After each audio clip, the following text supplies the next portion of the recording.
Cordial saludo para todas las mujeres y los hombres de protección. Este módulo será sobre la privación de la libertad en el proceso penal, un tema que ya habíamos iniciado en sesiones pasadas cuando abordamos la temática del habeas corpus, pero que vamos a tener la oportunidad de ampliar en esta ocasión, comenzando en estos breves minutos con una conversación introductoria de la pena y del sistema penitenciario y carcelario colombiano. Y ya en la clase estaremos profundizando sobre las modalidades de la privación de la libertad en el proceso penal.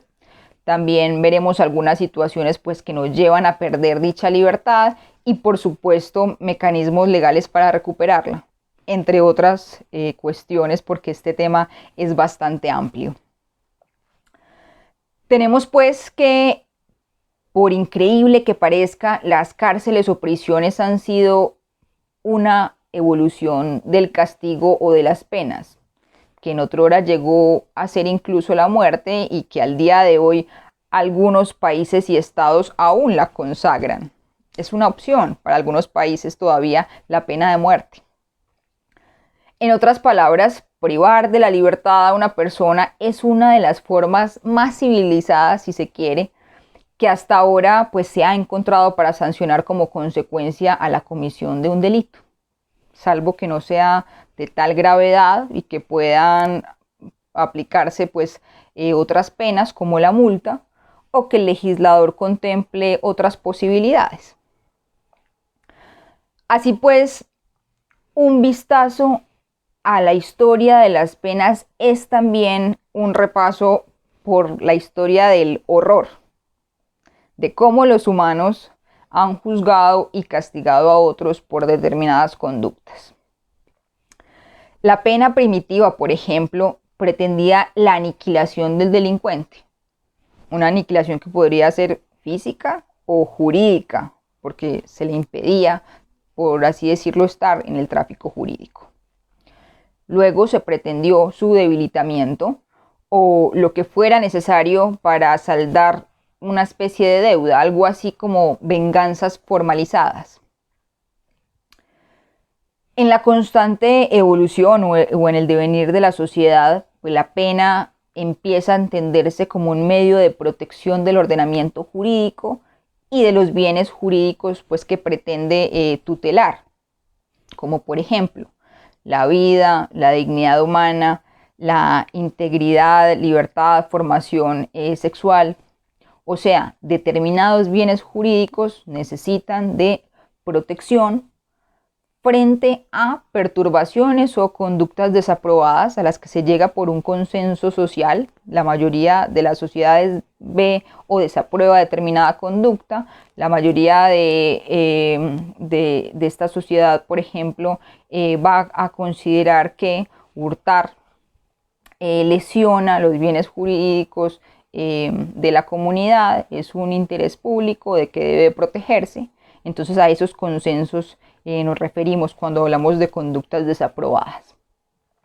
Y por ello es que se acude a la pena, no solo para sancionar delitos, sino también para intentar prevenir que ocurran, pues a veces se puede lograr que se disuada a personas que dejen de delinquir, lo que más fácilmente ocurre si la administración de justicia es eficiente y a la par se ayuda con políticas públicas que se dirijan al mismo objetivo. Y aquí ya empezamos a encontrar temas que nos van a poner a reflexionar sobre nuestra realidad.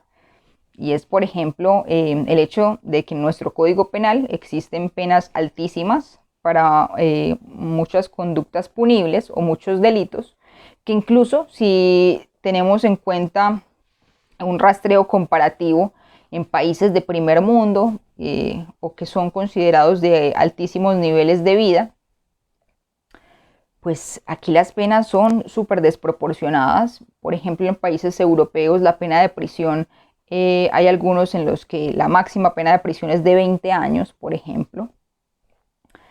Y bueno, y nos preguntamos, ¿y por qué entonces esto no disuade a potenciales criminales? Y una de las respuestas a las que se ha llegado en nuestra realidad, por ejemplo, es que precisamente cuando la administración de justicia no funciona ni genera el respeto por parte de la sociedad que debería, pues esto ocurre. En pocas palabras, las personas no temen a ser sancionadas, no temen delinquir, porque rara vez se les judicializa, o si se les judicializa, pues no se les sanciona. Entonces, desde ahí empieza una falla estructural en nuestro sistema y en nuestra administración de justicia, que muchas veces entonces no está en la pena como tal consagrada o determinada para las conductas desaprobadas. Otro de los interrogantes que se han tratado de resolver es cómo debe medirse la pena según cualidad y cantidad. En otras palabras, cuál debe ser el contenido, el alcance y la magnitud del castigo. De este interrogante ha salido la idea según la cual la pena también tiene una función o criterio retributivo, la idea de la justicia proporcional. Ahora, hay que tener cuidado con esto, pues eso debe también compaginarse con otras funciones, por ejemplo, la función resocializadora de la pena. Y en todo caso también debe entenderse que todo pasa por el tamiz de la dignidad humana, un principio que es prevalente en un Estado constitucional como el colombiano. Si todo lo viéramos en términos retributivos, por ejemplo, pues volveríamos a una especie de ley talional, ojo por ojo, diente por diente.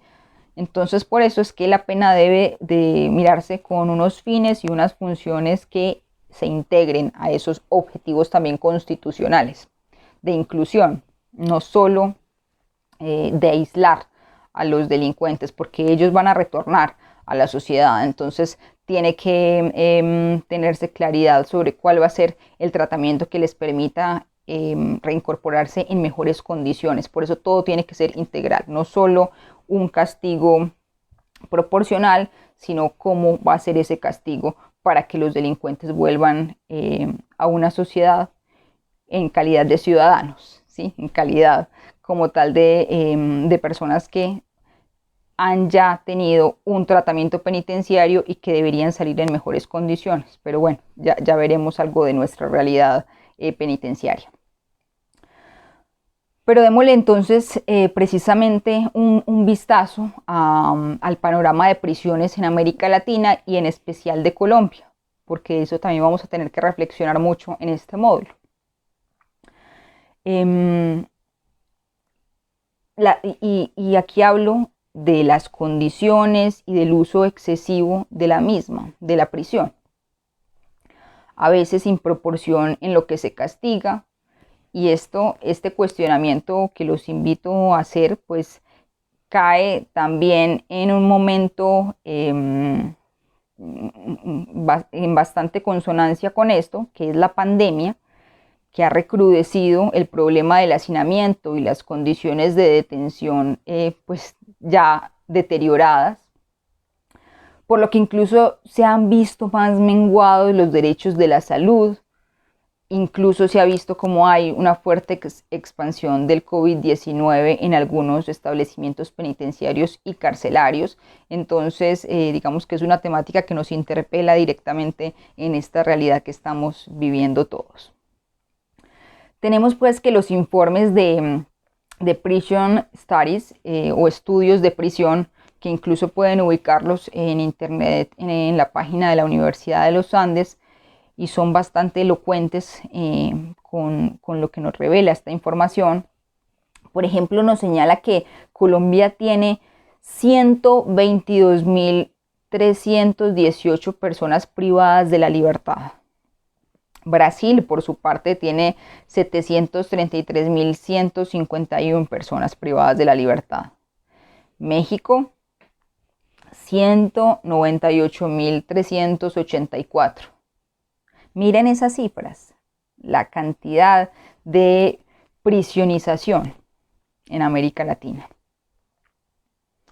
Argentina posee una tasa de 235 personas prisionizadas por cada 100.000 habitantes.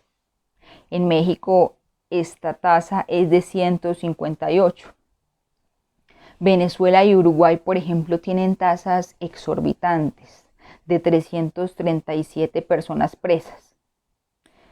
En el caso de Costa Rica, la última tasa informada es de 378, mientras que El Salvador, que representa la segunda tasa de prisionización, es de 617. O sea, a El Salvador solo lo supera Estados Unidos. Este es el panorama en nuestro continente. A ello cabe agregar que en muchos de los establecimientos penitenciarios, pues la sobrepoblación supera más del 20% de la capacidad declarada por las autoridades para el alojamiento de detenidos y detenidas.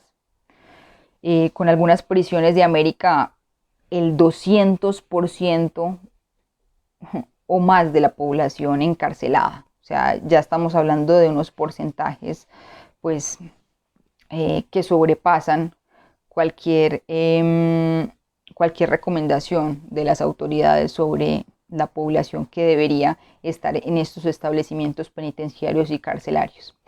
Estas cifras evidencian que la región se encuentra en una situación de encarcelamiento o prisionización pues masiva y es crítica. Nuestra Corte Constitucional sobre este tema, a través de las sentencias T 388 de 2013 y T 762 de 2015, ha establecido la existencia de un estado de cosas inconstitucional en el sistema penitenciario y carcelario. Es decir, hay una vulneración masiva y generalizada de varios derechos constitucionales que afecta a un número significativo de personas. Y a esto se le suma la omisión de las autoridades en el cumplimiento de sus obligaciones para garantizar dichos derechos. Entre las causas de dicho estado de cosas inconstitucional, pues la Corte señala que la política criminal colombiana es reactiva, o sea, no responde a unos estudios, a una evidencia o al principio de realidad como tal, y por el contrario tiende a un endurecimiento punitivo, lo que ahora les mencionaba. Tenemos unas penas altísimas, a veces no son proporcionales, y lo peor de todo es que a veces ni siquiera se pueden cumplir. Entonces, ¿cuál es la eficiencia? ¿Cuál es la efectividad? ¿Cuál es el rendimiento de estas consagraciones normativas? Incluso por la situación de pandemia, pues se expidió un decreto legislativo, el 546, que se expidió el 14 de abril de este año. Y este decreto pretendía pues reducir el hacinamiento del sistema carcelario y penitenciario, y también pretendía evitar la propagación del COVID-19. Estos resultados que hasta la fecha tenemos pues no son relevantes, y eso lo expusimos penalistas, lo advertimos en su momento, porque estas medidas previstas eran insuficientes. Aquí el tema es de fondo, es estructural. Fíjense que, según cifras oficiales, pues las personas privadas de la libertad en Colombia superan las 120.000. Y estas personas lo están en su mayoría por los siguientes delitos. Pongan atención: hurto, homicidio, concierto para delinquir, tráfico, fabricación o porte de estupefacientes y porte de armas de fuego o municiones. Estos son los delitos por los que más personas se encuentran privadas de la libertad en Colombia. Todos estos delitos, salvo algunas excepciones en el hurto, pues están excluidos de las medidas de beneficios, ¿sí? El legislador no permite que se les otorgue beneficios, por ejemplo, que puedan suspender la pena o que incluso puedan estar en el domicilio o en la residencia. Y el decreto también pues prolongó, por así decirlo, o mantuvo estas prohibiciones. Entonces no se dispuso de medidas transitorias que se creaban en dicho decreto, como por ejemplo la detención y prisión domiciliarias por 6 meses. Y de esas más de 120.000 personas privadas de la libertad en establecimientos penitenciarios y carcelarios, hay un dato muy preocupante, y es que 38.052 personas están sometidas a medida de aseguramiento de detención preventiva, es decir, no están condenadas. Se les presume inocentes. Entonces se encuentran en la cárcel porque se cumple con alguna finalidad para ello. Por ejemplo, pueden obstruir la justicia, pueden no comparecer al proceso o pueden ser un peligro para la sociedad o para la víctima. Entonces, bajo alguna de estas finalidades y con otros criterios, pues que ya ahondaremos, a algunas personas se les podrá enviar a la cárcel sin antes tener una sentencia condenatoria. Pero fíjense que el número que tenemos es bastante alto y los procesos en Colombia son demorados. Entonces, son varias las reflexiones que tendríamos que hacernos aquí. Ya en la clase pues tendremos tiempo para ampliar sobre esto. En este video simplemente quiero acercarles un poco al sistema penitenciario y carcelario colombiano. En nuestro país entonces el hacinamiento supera el 50% y en algunos centros penitenciarios es peor, alcanzando incluso a sobrepasar ese 200%. Esta realidad demanda que nos cuestionemos la forma en la que usamos la privación de la libertad y el tratamiento que se les proporciona a las personas que se encuentran allí. Además, la reflexión debe llevarnos al diagnóstico de las respuestas que damos a la criminalidad, que muchas veces son fenómenos enquistados desde mucho tiempo atrás y sin embargo no se proyectan medidas o soluciones para prevenir y disminuir progresivamente los diferentes tipos de violencia, que finalmente se siguen perpetuando incluso al interior de la cárcel. Somos una sociedad que ha preferido solucionar, o mejor, encontrar la sanción como una solución, sancionar a los delincuentes con la inocuización a través de la prisión. Es innegable el deber de replantear la utilidad del encierro para los fines de la pena, entre los que se encuentra la reinserción social del privado de la libertad, como en un principio pues lo aduje. Fíjense que sería difícil para un delincuente aprender a vivir en una sociedad mediante la desocialización, que es lo que produce el encierro, por lo que a veces resulta un sinsentido las penas adversas a dicho objetivo. Es decir, tenemos que replantearnos este recurso desmedido a la prisión y cuáles son las condiciones en las que se encuentran estas personas. Sería entonces razonable y conveniente que nuestra sociedad explorara alternativas sancionatorias que excedan su finalidad retributiva.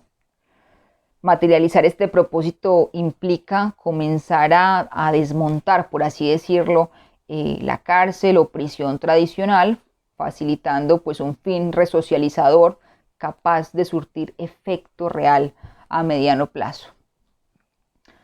Una opción que la he planteado en varios escenarios serían las cárceles o colonias agrícolas, que incluso ya están contempladas en nuestra normativa. En una investigación que tiene también un artículo que se llama Aproximación a la cárcel agrícola de Casavetia, se presenta este exitoso tratamiento penitenciario en Grecia, cuyas características podrían ser ampliadas al caso colombiano. Hay muchas semejanzas entre la sociedad griega y la colombiana. Una de las particularidades de las cárceles agrícolas es el trabajo obligatorio. Entonces, los internos, pues que no lo deseen, no pueden ser admitidos allí y deben cumplir su pena en un establecimiento pues cerrado tradicional. Dicho trabajo, claro, es remunerado y cumple a su vez propósitos resocializadores. Existen varias cárceles agrícolas en Grecia con diferenciaciones en su principal producto. Por ejemplo, la cárcel de Tirinta tiene frutas, alimentos para animales, ganadería, además de un funcionamiento de una panadería cuya producción es de alrededor 550 kilos de pan cada día, es decir, que cubre las necesidades de la cárcel, incluso puede abastecer a otras cárceles cerradas. De verdad hay muchos beneficios en esto. Otro ejemplo es la cárcel de Casabetia.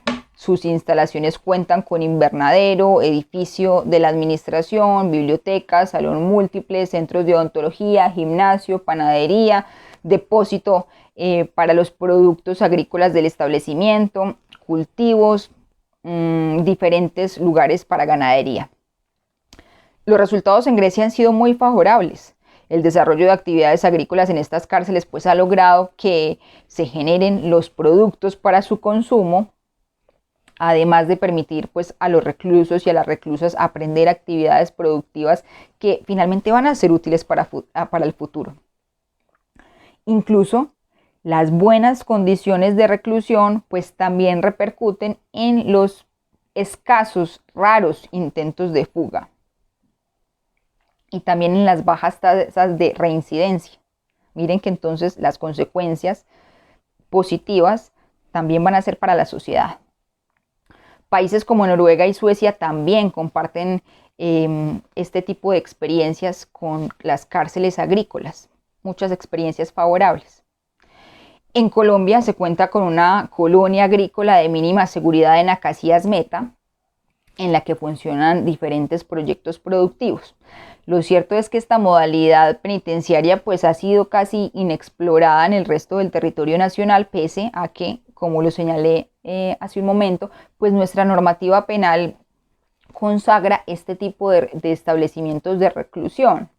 O sea, ya está considerada nuestra normativa, ya es cuestión de implementarla.